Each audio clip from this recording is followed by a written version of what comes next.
And that was, she said, there will be no wokeness here. Oh, yeah. Let me explain something to you, because without that wokeness, you might not have that job. Yeah. Because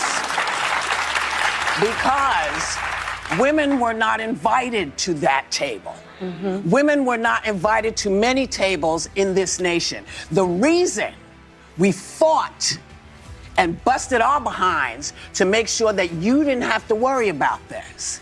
And now to hear you talk about it and to hear anybody talk about the wokeness was put in place for a reason, because black people couldn't get into colleges, because women could not get into the colleges they wanted to go to. This is all women. Yeah. See, this is not black, Asian women. This is all women. Women were not invited to this party. It was a man's world, and we busted our asses to make sure that this was a person's world. So please stop using that phrase and talking about, because you don't understand what you're saying. Mm-hmm. You're saying about yourself that, you know, hey, that's a terrible thing to be. It's not a terrible thing to be. That's why we fought. That's what we were fighting for, so that you could stand in that podium, so that Catherine Jean-Pierre could stand at that podium. So women of all kinds of colors and ilks, wherever they came from, whatever their belief system was, they had the opportunity to bust down that door. And by the way, I think she's probably been put in there because, according to Donald Trump, she's a 10. You know that's what it is. I want to be clear, though. Wow. ABC is in turmoil, and The View is facing a major crisis. Network executives are scrambling to contain a situation that's quickly spiraling out of control. At the center of it all is Karoline Leavitt, a conservative figure who just delivered a legal challenge so significant that ABC is now in full damage control mode, without her even stepping onto the show. I think she's probably been put in there because, according to Donald Trump, she's a 10. You know that's what it is. I want to be clear, though. It's not her first job. It was her first press briefing. She worked in the previous Trump administration. The chaos began after yet another harsh on-air segment by Whoopi Goldberg, Joy Behar, and Sunny Hostin, who have a history of targeting those who don't align with their views. This time, their comments were so extreme that even some usual supporters started to take notice. But instead of letting it slide, Karoline took decisive legal action. Behind the scenes, ABC is in full crisis mode. Executives are making urgent calls, holding emergency meetings, and trying every possible PR tactic to contain the situation before it spirals further. Sources say the network is so desperate to shut this down that they're practically begging Karoline to back off. The fallout is shaking the network, and The View's reputation, already damaged over the years, is now at serious risk.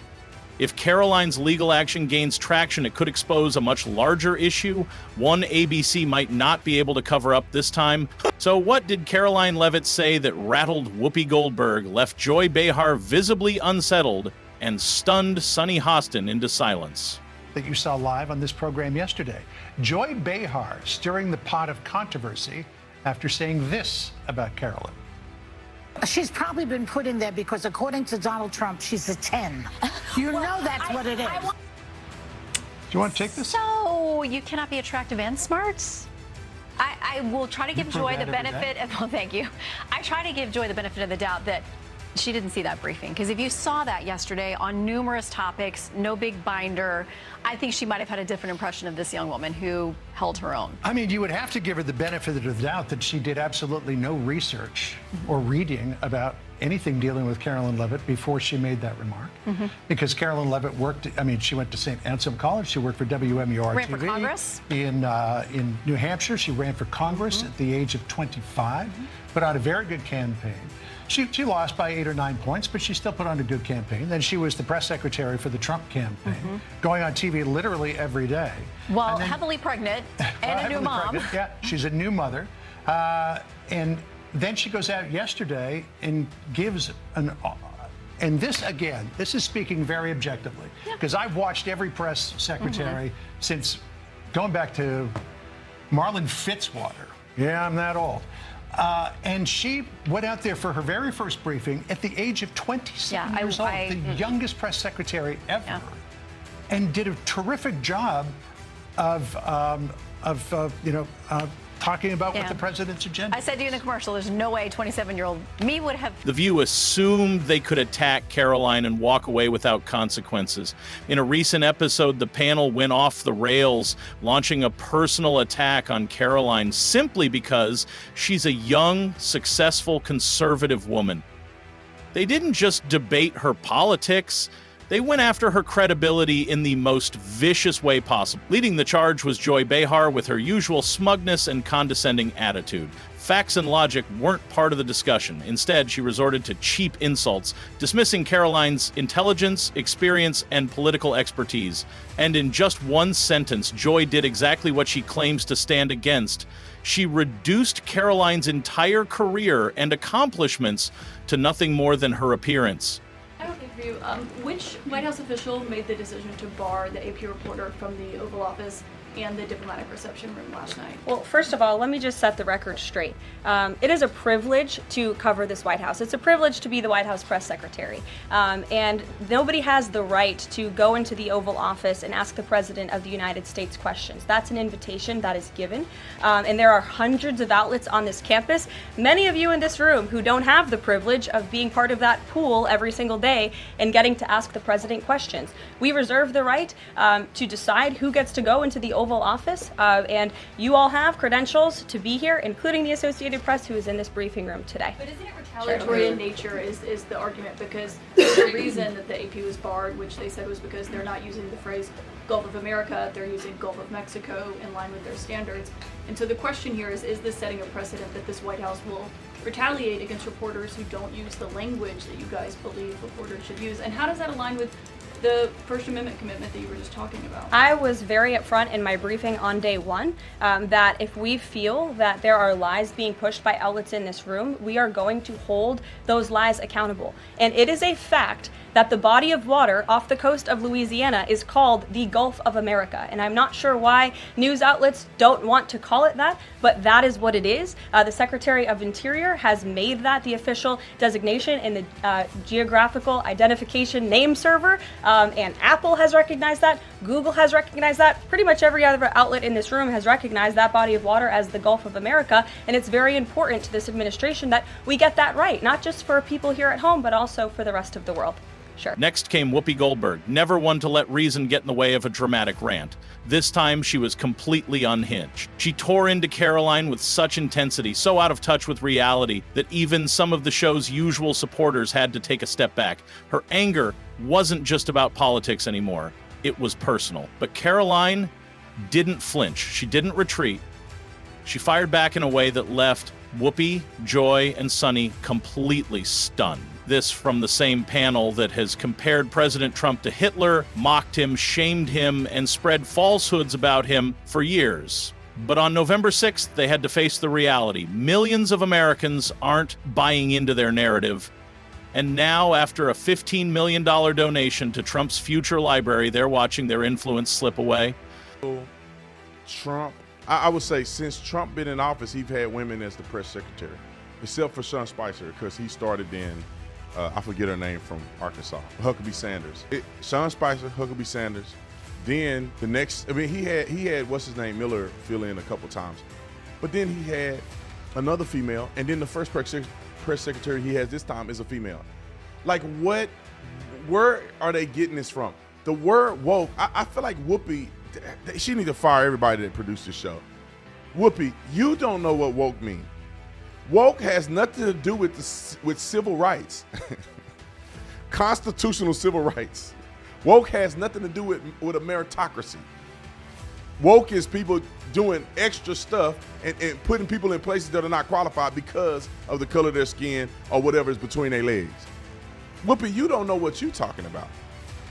And they say it with a straight face. Matter of fact, you the reason why, for the longest, women couldn't be in these positions. Imagine you being the press secretary. You know how silly you are? Then y'all got a show full of women that's silly.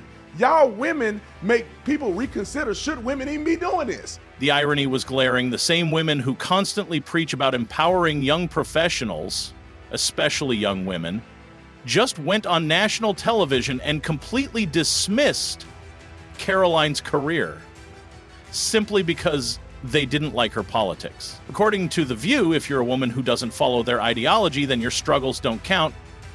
Whoopi, someone who claims to fight for equality, essentially told Karoline that she should be grateful for wokeness, stay quiet, and listen instead of speaking her mind. And when all else failed, she predictably shifted the conversation to race, hoping to deflect from her own contradictions. But Karoline wasn't having it. She didn't just brush it off, she went straight for the truth. Her response wasn't just a rebuttal, it shut down the argument entirely.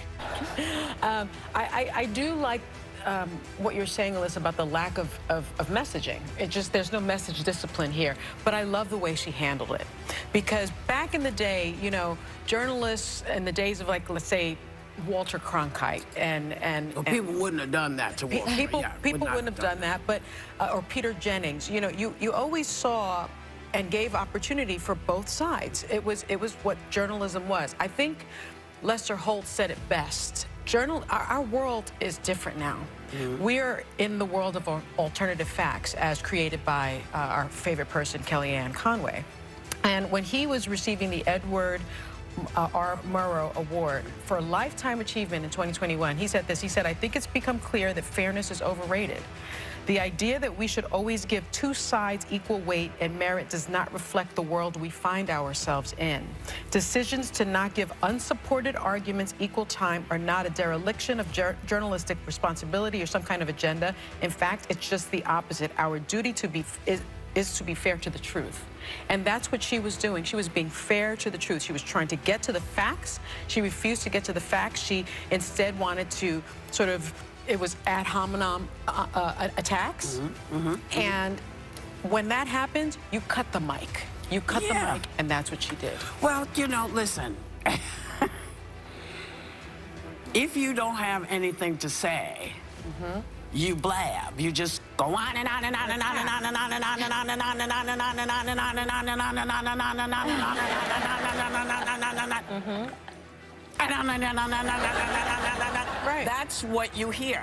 Yeah. When they don't have anything to hold you with, nothing to make you think about what they have to say, they talk at you, not to you. And that's what she was doing. And she was doing it, and it's not new. For years, mainstream media has thrived on distorting facts, spreading misinformation, and pushing whatever story fits their agenda. And The View, they've been right at the center of it, twisting narratives, attacking those who don't conform, and shutting down opposing voices. The Democratic Party has played the same game, using fear and smears to discredit Trump and label millions of Americans as threats simply for thinking differently. But here's the truth they don't want to admit. People aren't buying it anymore. That's why Trump's popularity is surging. Americans see the bias, they recognize the manipulation, and they're rejecting it in real time. She didn't hold back, calling out The View for its hypocrisy, reminding them that ABC had just paid $15 million to settle a defamation lawsuit. Yet here they were, once again pushing baseless conspiracy theories. That you saw live on this program yesterday. Joy Behar stirring the pot of controversy after saying this about Karoline. She's probably been put in there because, according to Donald Trump, she's a 10. You know that's what it is. Do you want to take this? So you cannot be attractive and smart? I will try to give Joy the benefit of, well, thank you. I try to give Joy the benefit of the doubt that she didn't see that briefing. Because if you saw that yesterday on numerous topics, no big binder, I think she might have had a different impression of this young woman who held her own. I mean, you would have to give her the benefit of the doubt that she did absolutely no research or reading about anything dealing with Karoline Leavitt before she made that remark. Because Karoline Leavitt worked, I mean, she went to St. Anselm College. She worked for WMUR Ran TV. for Congress? In New Hampshire. She ran for Congress at the age of 25. Put out a very good campaign. She lost by 8 or 9 points, but she still put on a good campaign. Then she was the press secretary for the Trump campaign, going on TV literally every day. Well, heavily pregnant and a new mom. Pregnant. Yeah, she's a new mother. And then she goes out yesterday and gives and this, again, this is speaking very objectively, because I've watched every press secretary since going back to Marlon Fitzwater. Yeah, I'm that old. And she went out there for her very first briefing at the age of 27 years old, the youngest press secretary ever. and did a terrific job of talking about what the president's agenda. I said to you in the commercial, there's no way 27-year-old me would have. And then came the knockout blow. She flatly rejected Whoopi's claim that she owed her career to wokeness, firing back that The View's entire panel was made up of unqualified diversity hires. The impact was immediate. The panel sat in stunned silence, unable to spin the moment or deflect from the brutal reality Karoline had just laid bare. Because The View doesn't actually want strong women, they want compliant women, women who follow their script, avoid tough questions, and never challenge the narrative. But Karoline refused to play along. ABC was now in full-blown crisis mode. Leaked reports revealed that producers were furious. What was supposed to be a simple takedown of a young conservative woman had completely backfired, turning into one of the biggest PR disasters in the show's history, and the fallout was only getting worse. But it wasn't just public opinion turning against them. Sponsors were pulling back. Brands that once aligned with The View were now reconsidering, realizing that the show had become more divisive and toxic than ever before. How much longer can The View survive before it becomes a sinking ship? Voters do not agree with these despicable women on The View. They are wildly out of touch with the vast majority of Americans, and frankly, they should seek immediate help because voters are going to re-elect President Trump back to the White House very soon because voters see these trials that are being brought forward against President Trump for what they are. They are sham show trials. They are election interference in an attempt to imprison President Trump. And the irony in all of this is that Joe Biden and the Democrats and these ladies on The View constantly say President Trump is the alleged threat to democracy, when in fact they themselves are wishfully thinking that President Trump will be imprisoned when he has not been convicted of any crimes. That is the real threat to democracy. Voters see that, and that's why President Trump continues his dominance in the polls, not just with Republicans and independents, but he's also picking up historic gains with Democrat constituencies such as African Americans, Hispanic Americans, and union workers. Well, Biden. For The View, the question isn't just how to fix this, it's whether they even can. But here's the real problem. Even The View's own audience is turning on them. Longtime viewers who once defended the show are now calling out its blatant hypocrisy. Fans who once tuned in religiously are realizing what's been obvious all along. The View isn't about empowering women. It's about controlling the conversation. At this point, it's undeniable The View has been playing with fire for years. They've built their brand on selective outrage and double standards so glaring that even their core audience can't ignore them anymore. But this time, they may have finally gone too far. And one thing is clear, this isn't over. ABC is at a crossroads, and they have a massive choice to make. Either clean house or cancel the show entirely. Because let's be real, The View has always thrived on controversy, and now controversy might be what destroys it.